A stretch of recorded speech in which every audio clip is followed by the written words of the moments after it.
삼손이 가사에서 죽을 위기를 겪었습니다.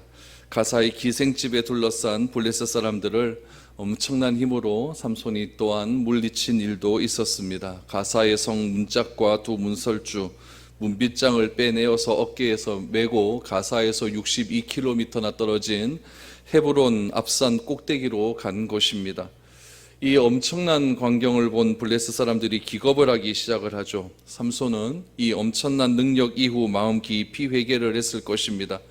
하나님이 자신을 죽여야 마땅할 것인데 그래도 살려주었고, 또 놀라운 성령의 능력을 더해 주셔서 또 한 번 기회를 주시고 능력을 주셨다는 사실을 삼손은 깨달았고, 몇 번씩 눈물을 흘리며 회개하며 하나님께 감사의 기도를 했을 것입니다. 그러나 중요한 것은 무엇이냐면, 삼손은 회개는 했지만 자기 버릇은 고치지 않은 것입니다. 우리는 한번 회개할 때 그 회개에 대한 죄의 뿌리를 뽑아버려야 됩니다. 그렇게 하지 않으면 시간이 지나면서 그 버릇이 또다시 살아날 수 있기 때문에 그렇습니다. 삼손의 죄의 뿌리는 무엇입니까? 여자입니다. 이 여자에 대한 죄의 뿌리를 삼손은 끊지 못했던 것입니다.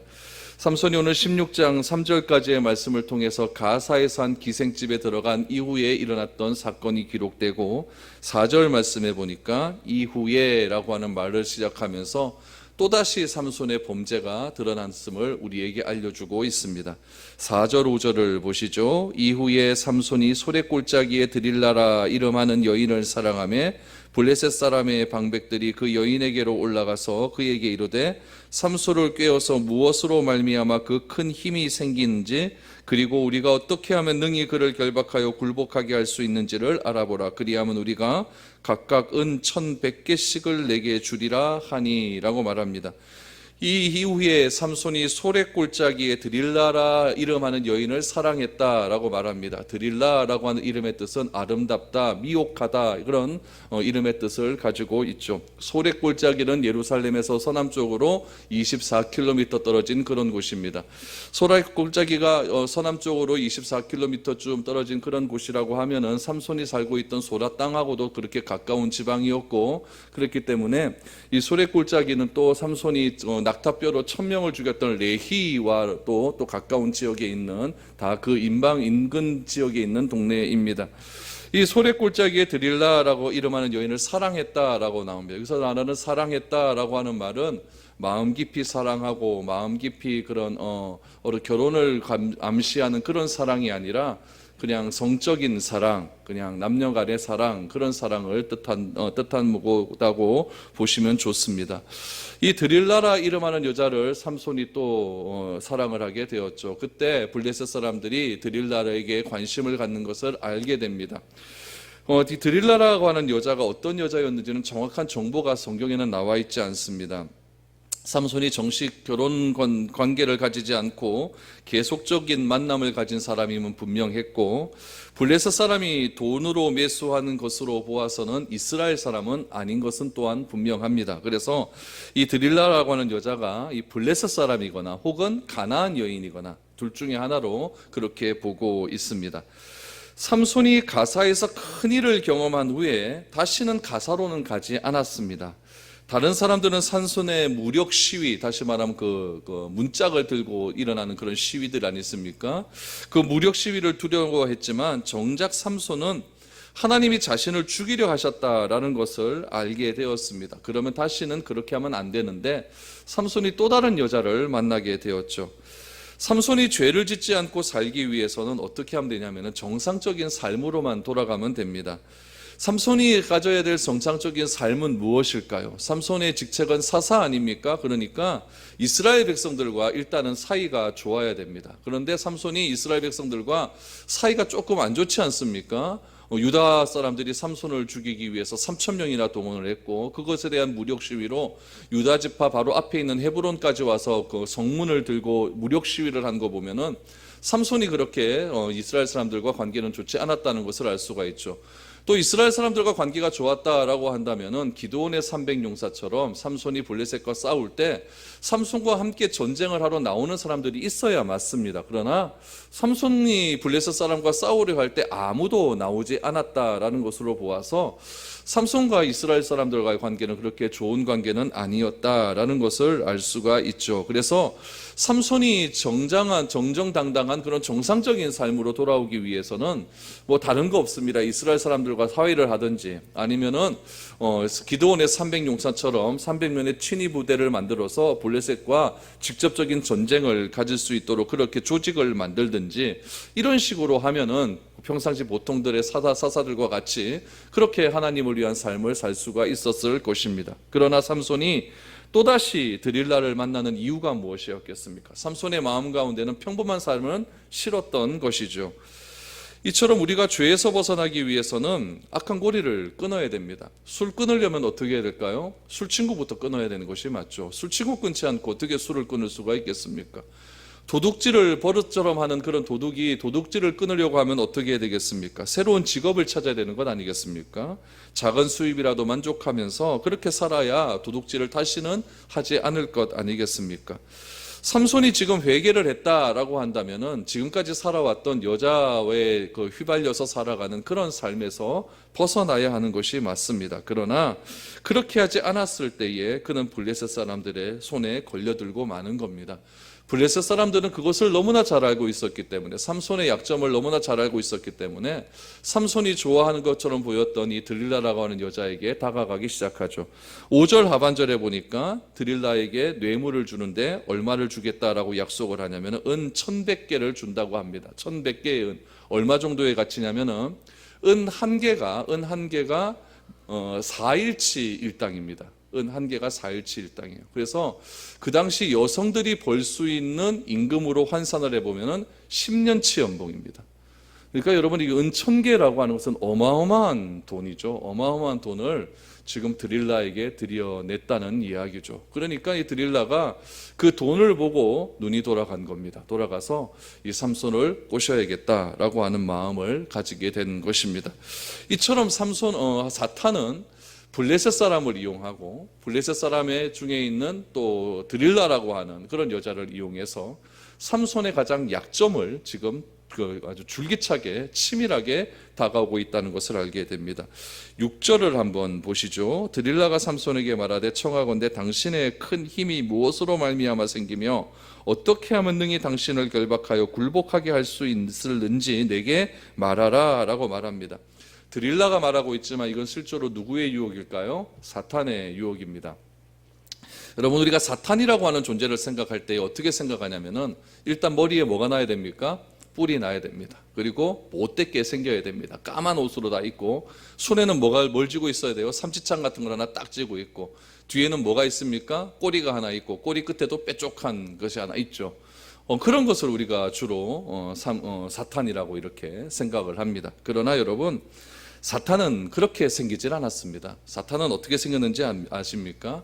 매혹적으로 생겼죠. 드릴라처럼 아름답게 생겼습니다. 드릴라처럼 굉장히 잘해줍니다.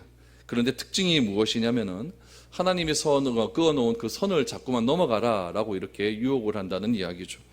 드릴라가 삼손에게 말하되 청하건대, 삼손에게 말할 때 그냥 이야기했겠습니까?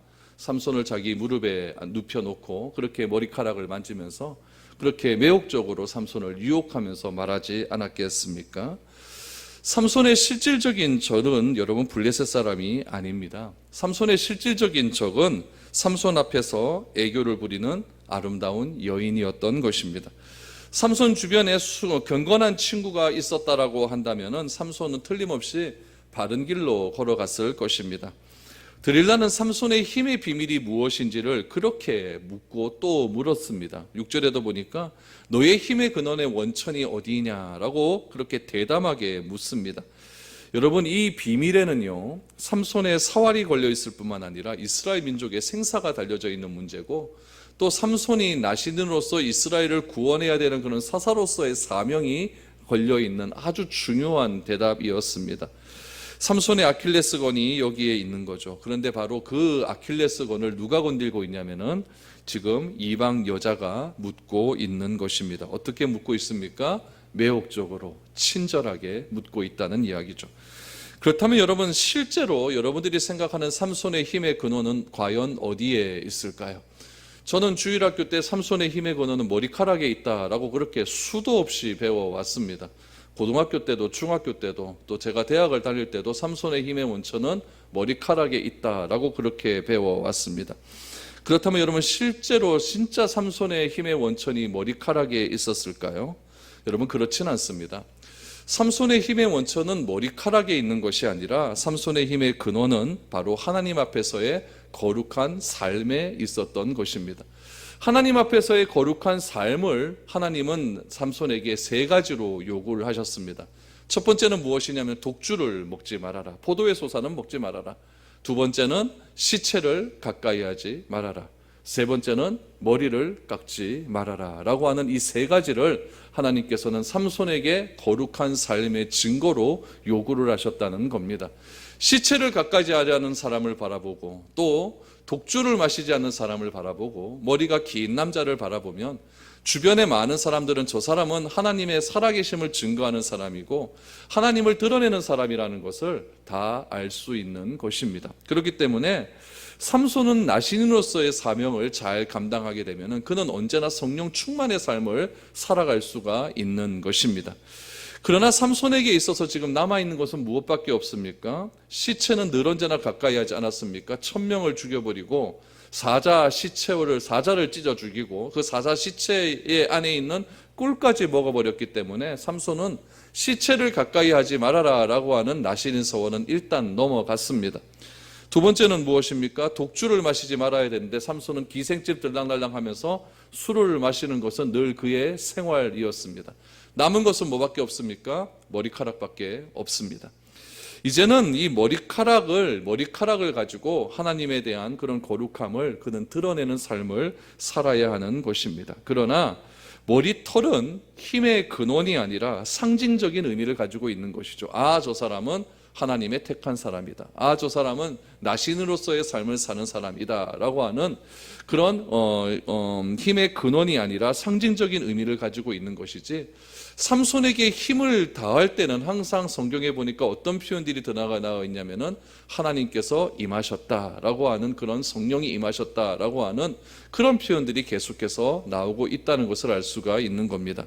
그러므로 우리가 항상 간구하고 추구해야 될 것은 무엇이냐면은 삼손이 세 가지의 나신으로서의 삶을 잘 지킴을 통하여서 하나님과 늘 언제나 동행하는 성령 충만의 삶을 우리가 추구해야 되지, 갑자기 무엇이 막 임하고 갑자기 무엇인가를 임해가지고 내가 능력을 행해서 내 인간적인 능력 이상의 힘을 구하는 것은 그렇게 바람직한 일이 아닌 것입니다.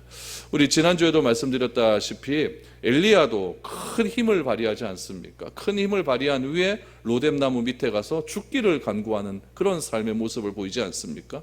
삼손도 마찬가지 아닙니까? 1000명을 때려 죽이고 문괴짝을 지금 들고 지금 62km나 떨어져 있는 헤브론 앞 산 꼭대기까지 올라갔다라고 하는 그런 걸로 봐서 엄청난 힘을 소유했다가 그 힘이 지금 한순간에 다 빠져나가는 것이죠. 그렇다면 여러분, 삼손도 그때는 무엇을 했어야 되냐면 죽기를 간구하면서 엘리야처럼 하나님 나를 살려주십시오, 정상적인 삶으로 돌아가게 해주십시오, 성령 충만의 삶이 나에게 유지될 수 있도록 하나님 허락해 주십시오, 그러한 간구의 기도를 하나님께 드리는 것이 맞다라는 이야기입니다. 그러나 지금 삼손은 지금 어떤 상태에 있냐면은 하나님의 능력이 점점 떠나가고 있는 그런 상태였다는 이야기죠. 그러나 하나님께서는 마지막 순간까지 삼손을 버리지 않음을 통해 가지고 지금 삼손에게 순간순간 그 위기를 모면할 수 있는 힘을 더해 주셨다는 이야기입니다. 삼손은 범죄했지만 하나님은 그에게 힘을 더해 주심을 통해서 그가 다시 한번 하나님께 회개하고 돌아올 수 있는 기회를 자꾸만 허락해 주시는 겁니다. 그거 삼손도 알고 있는 거예요. 자기가 범죄하고 죄를 짓고 있는데 힘이 자꾸 이렇게 생긴다는 것, 하나님께서 돌아오라라고 하는 신호라는 것, 삼손도 다 알고 있어요. 그만큼 삼손은 드릴라가 힘의 원천을 물어보았을 때에 어떻게 해야 됐을까요? 그 드릴라의 집에서 빨리 빠져나오는 것이 맞다는 이야기입니다. 그러나 삼손은 떠나질 않습니다. 왜냐하면 그 유혹에 넘어가지 않을 자신이 자기에게는 있다라고 생각을 했기 때문입니다. 그러나 여러분, 절대로 삼손은 그 유혹을 넘어갈 수 있는 힘은 삼손에게 없었다는 이야기죠. 드릴라가 삼손에게 힘의 원천이 어디 있냐고 유혹하기 시작을 합니다. 삼손이 처음에는 능청스러운 거짓말을 하죠. 7절에서 9절을 보십시오. 첫 번째 거짓말입니다. 삼손이 그에게 이르되 만일 마르지 아니한 새 활줄 7으로 나를 결박하면 내가 약해져서 다른 사람과 같으리라. 블레셋 사람이 방백들이 마르지 아니한 새 활줄 7을 여인에게로 가져오매 그가 그것으로 삼손을 결박하고 이미 사람을 방 안에 매복시켰으므로 삼손에게 말하되 삼손이여 블레셋 사람들이 당신에게 들이닥쳤느니라 하니 삼손이 그 줄을 끊기를 불탄 삼시를 끊음같이 하였고 그의 힘의 근원을 알아내지 못하니라 라고 말합니다. 푸른 칡넝쿨 7가닥으로 묶으면 힘이 없어진다라고 이야기했죠. 그러면 여러분, 블레셋 사람들이 푸른 칡넝쿨 7을 지금 드릴라에게 갖다 줬다라고 이야기를 합니다. 그러면은 드릴라가 그것을 묶는 거예요. 그럼 삼손이 눈 떠 있을 때 묶었겠습니까? 술 취한 상태에서 묶었겠습니까? 이거는 뻔한 겁니다. 술 취한 상태에서 묶은 거죠. 묶어놓고 지금 이 소리를 지르는 겁니다. 뽀빠이 살려줘요. 이거죠. 뽀빠이 살려줘요. 그랬더니 뽀빠이가 힘을 내기 시작을 하는 거죠. 한순간에 끊어버리고 지금 드릴라를 살려주기 시작을 합니다. 그런데 이런 장난이 지금 계속적으로 지속되는 거죠. 10절에서 12절 보십시오. 드릴라가 삼손에게 이르되 보라 당신이 나를 희롱하여 내게 거짓말을 하였도다. 청하건대 무엇으로 당신을 결박할 수 있을는지 이제는 내게 말하라 하니 삼손이 그에게 이르되 만일 쓰지 아니한 새 밧줄들로 나를 결박하면 내가 약해져서 다른 사람과 같으리라 하니라. 드릴라가 새 밧줄들을 가져다가 그것들로 그를 결박하고 그에게 이르되 삼손이여 블레셋 사람이 당신에게 들이닥쳤나이다 느니라 하니 삼손이 팔 위에 줄 끊기를 실을 끊음같이 하였고 그때에도 사람이 방 안에 매복하였더라. 세 줄로 묶으면 한 번도 쓰지 않은 세 줄로 묶으면 힘이 없어진다. 여러분 이것도 가짜였습니다. 거짓말이었습니다. 그런데 세 번째 거짓말이 이제는 거의 진실에 다가온다는 것을 알게 되죠. 13절 14절 보십시오.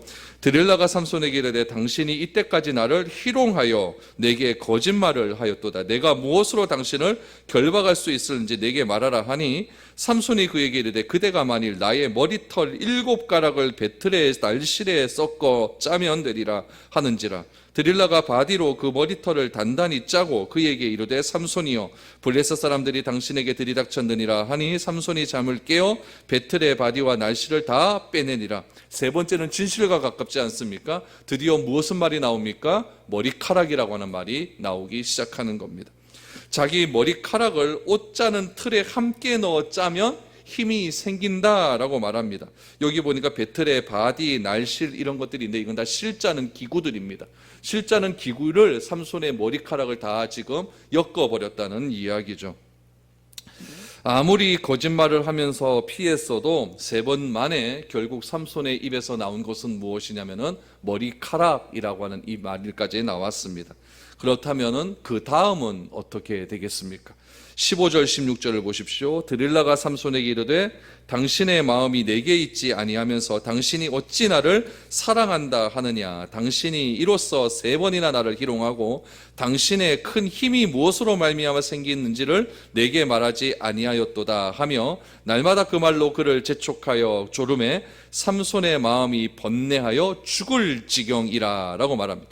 지금 여자가 드릴라가 하루만 졸라된 것이 아니라 이번에는 매일같이 졸라됐다라고 말을 합니다. 그랬더니 삼손의 마음이 어떻다? 죽을 지경이 되었다. 죽을 지경이 되었다.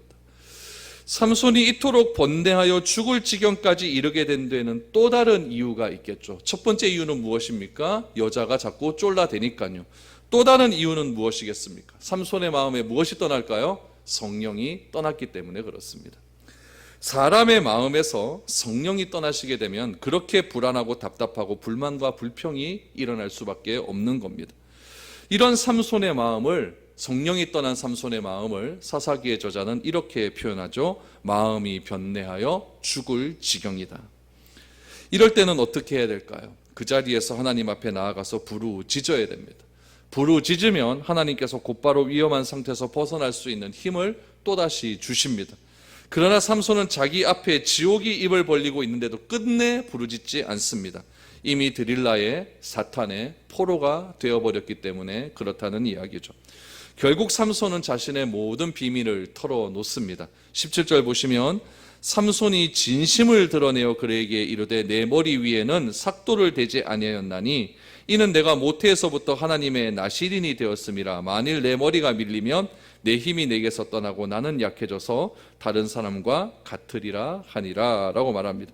지금 거대한 삼손이 무너지고 있는 장면을 보고 있습니다. 누구의 손에 의해 무너집니까? 여자의 손에 무너지는 겁니다. 머리털이 밀립니다. 그리고 후에는 눈알이 뽑히는 겁니다. 머리털이 밀리고 눈알이 뽑히고 채찍에 맞고 그는 블레셋 사람들의 놀이객감이 되는 겁니다. 이것은 여러분 자동적으로 따라오는 결과입니다. 사람에게 있어서 이 감정이라는 것이 얼마나 중요한지 모릅니다. 그런데 자신의 감정을 조절하고 컨트롤하는 것이 굉장히 힘들고 어렵습니다. 지금까지 사람들은 자신의 미래를 위해서 공부하고 또 자신의 미래를 위해서 열심히 노력하는 삶을 중요하게 여겼습니다. 그런데 우리 안에 도저히 통제할 수 없는 이 감정이라는 것이 있다는 사실을 잘 알지 못합니다. 외적인 스펙과 외적인 모양만 잘 우리가 관리만 하면 우리의 미래는, 우리의 삶은 좋아질 것이라고 생각을 합니다. 그러나 내면 속에 무엇도 관리를 해야 됩니까? 감정도 컨트롤할 수 있는 방법을 배워야 된다는 겁니다. 감정이 절제되지 않으면 결국 무엇이 드러나게 되냐면 분노라는 것으로 우리에게 나타납니다.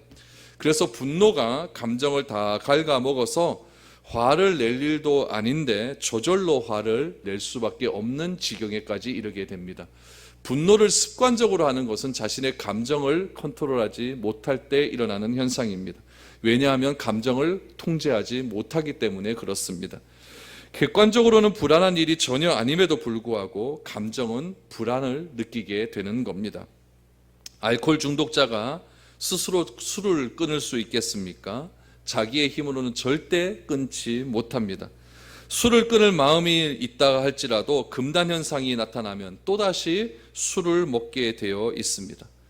사람들은 일시적인 기쁨을 얻기 위해서 감정을 조절하지 못한 채 죄를 짓게 됩니다. 그러나 한번 죄에 빠지고 나면 자꾸 마음이 그쪽으로 기울어지면서 얼마 지나지 않아 죄에 길들여지고 결국 빠져나오고 싶어도 빠져나오지 못하는 감정의 굴레에 빠지게 되는 겁니다. 한번 화를 내면 자꾸 화를 내는 것도 똑같은 이치입니다. 한 번 화를 내는 것이 어렵지 두 번, 세 번 내는 것은 쉽다는 이야기입니다. 삼손에게는 여자에게서 빠져나올 수 있는 좋은 기회가 있었습니다. 그때가 언제였을까요? 가사에 갔다가 죽을 고비를 넘긴 후 그 소굴에서 빠져나올 수 있는 것, 그것이 바로 하나님께서 큰 힘을 더해 주셔서 문짝을 들고 헤브론까지 갔었을 때 그때 삼손은 여자에게서 빠져나올 아주 좋은 기회를 얻게 되었습니다. 그러나 삼손은 그 기회를 저버리고 또다시 드릴라가 자신의 아킬레스건인 힘의 근원을 물은 것도 그 여자의 정체를 알 수 있는 너무나 좋은 기회였지만 삼손은 그 기회도 놓쳐버리고 말았습니다. 더 나아가선 삼손의 마음이 어떻다고 말을 합니까? 마음이 번뇌하여 죽을 지경에 이르게 되었다까지 나오게 된 것입니다. 그렇게 죽을 지경에 이르게 될 정도로 불안하고 답답해진 것은 하나님이 주신 마지막 기회였습니다. 그때 뛰쳐나와야 됩니다. 여러분 16절과 17절이 그래서 중요합니다. 16절 마지막 절은 삼손이 하나님에게 주신 마지막 기회입니다. 그 17절에서 삼손이 그 기회를 놓쳐버리자 17절에 보니까 삼손이 진심을 드러내었다라고 표현을 하고 있습니다. 결국 마지막 기회를 놓쳐버리자 삼손의 속에 있던 감정이 그대로 드러나오게 되었다는 이야기입니다. 삼손이 16절에서 뛰쳐나왔다라고 한다면 나올 자신이 없었다고 한다면 하나님 내 마음이 죽겠습니다 라고 그 말 한마디라도 했다고 한다면 그 유혹의 근원인 마귀의 유혹에서 이겨낼 수 있었을 것입니다. 그러나 삼손은 자신의 감정 통제하지 못했습니다. 시간이 지나면 지날수록 더 빠져나올 수 없다는 것을 삼손은 그제서야 느꼈을지도 모릅니다. 여러분 우리는 어쩔 수 없는 인간입니다.